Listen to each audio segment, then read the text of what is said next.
what I've found, and maybe it says, you know, I get the gray hairs and I'm getting older, that I start to think about my decisions are much more disciplined, and the way that I go about channeling the creative passions that I have, to take on a much more disciplined approach, where I think now I can look at balancing this passion and balancing the ability to make a living as an art form unto itself, where I have to realize that in order for me to make a living and provide a great lifestyle for not just my family, but all of our employees, that I need to please people, first of all.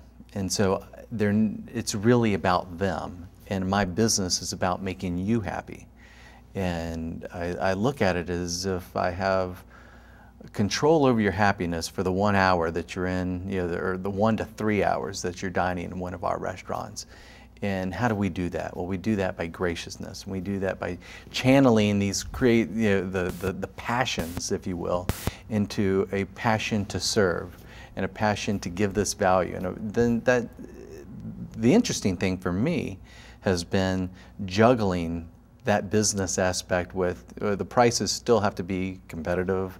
You still have to meet your cost controls have to be set. You have certain obligations to the business, and at the same time you're trying to express yourself, and at the same time you're also juggling someone's happiness, and not to mention all the employee issues and everything else that goes along, you know, that do go along with a business like this. And so to me I look at it as every dish, every meal, every person that I serve, it's that simple. If I can create more or less a philosophy among the staff that we have, it's really just about, focus on this one person. Don't think of this order in the kitchen as just an order. This is a human being. Think of it as your lover out there in the dining room. And you want to cook the best that you can cook for your lover, of course. And if you take that approach towards everything, and if I take that same approach in business, where put all of my passion into making sure that the employees are satisfied, well paid, well taken care of, they're growing, they have the ability to learn. That's the biggie for me.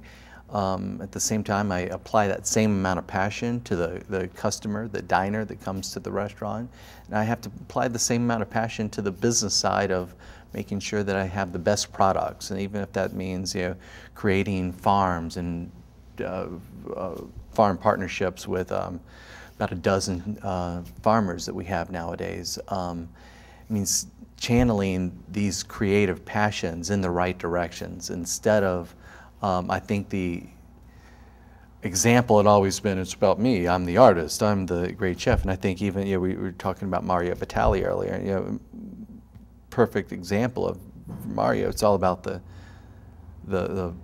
providing what's on the plate. It's all about each meal, making it the best, and there's something to just slowing down and kind of removing yourself from or stepping back, removing yourself from the equation, where it's really not about you at all, and that you gain your satisfaction through pleasing others and achieving all these objectives along the way. And that's the hardest part.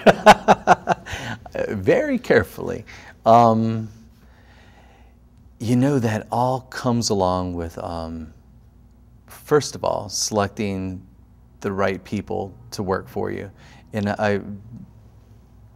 8 years ago, I hired the best and the brightest, and people with the shiniest resumes got the job.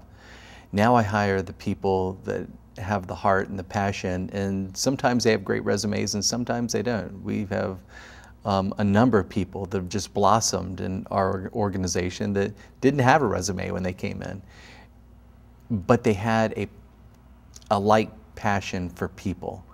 When I interview them, they're putting me at ease, as opposed to me offering them a water or a drink or what can I get for you. They're the ones that are engaging me. They're the one. So whether it's the dishwasher or the lady at the front door or somebody in the office handling paperwork, they all come to us, or we come together as people that care for people. And so after I've achieved that, then I've got something good to actually work with. I've got good ground to sow. Then it's a process of, one, a lot of it's leading by example. It's still a very rudimentary style of leadership where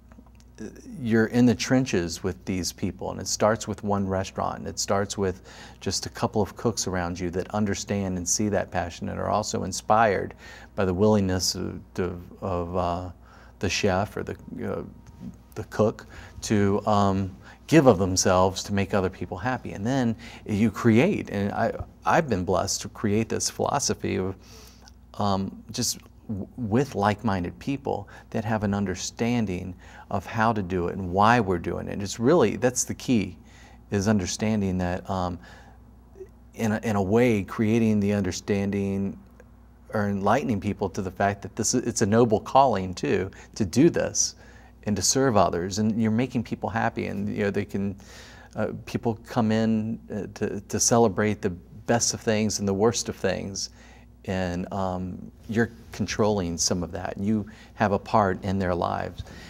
And so that's been a huge one. I think it's more than any recipe or more than any cooking technique. It's about cultivating a love for the person and a love for the product and the craft. And when you can do that, the rest becomes effortless again. Almost, not that it's ever easy, because there's always issues, and that's what management is really all about. But empowering the people from every level to see and understand and be able to make decisions that would be similar with yours. And empowering people has been a huge, if I were to look at my style of management 10 years ago, it'd be much different than today. And it was controlling everything with an iron fist, and I'm the chef and this is how, but you can never grow that way. And the people around you can never grow, and they can never make decisions. And so I've had to, over time, adapt to really put myself in the place of the employee. And I find that I do that more now than I've ever done it. And that's helped me a lot, really, to achieve what we all need to achieve. And that's, somebody comes to our restaurant and they feel that, it takes on this John Besh spirit, and that, hey, wow, these people really care. This is really something. It may not be the greatest thing on earth, but there's a sense of, it's hard to explain, but I guess there's a sensibility to the experience that, oh, wow, this is a John Besh restaurant, and I feel good about that. I know that if he's not back there cooking, somebody's cooking just like him or serving me the same way that John would.